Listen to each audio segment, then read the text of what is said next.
daawadayaal waxaa la jooga farmaajo iigeeya oo ah majaajiliste ku soo caanbaxay waagii la dooranayay madaxweynaha jamhuuriyadda federaalk Soomaaliya Maxamed Cabdullaahi farmaajo iigeeya ayuu ninkani ku magac dheer yahay farmaajo iigeeya horta koow astaantaada nasiib ما شاء الله والله هرت واحد ومانت أنقاه هرت أويراته هرت مجرته ما فهمت لكن ضد واستهد إن معناها دبنا أم كلنت سكلنت فرماجي جي دبا هستئي ها يا نور عيني معناها أنك دريمونا عمل ما فهمت يا نور عين معناها نكن وبهني هي عمل وصار يا نور عينك سميسه ما فهمت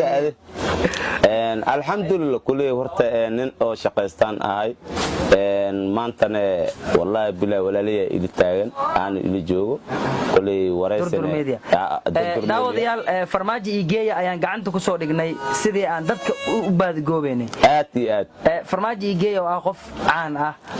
farmaajo iigeeya ku magacaaga saddexan maxaa la yiraahdaa Cabdullaahi Maxamuud Cusmaan ku magac dheer farmaajo iigeeya farmaajo iigeeya hal mar ku dhufo bal marka habeenkii dooranay farmaajo iigeeya dugriyo hatta waa keenay markuu ما فهمت هذا الفرماج إيجيسينو والوجينا الفرماج إيجيا وراني إيجي إلى يحمر لك إيجي حتى وضعي ما فهمت هذا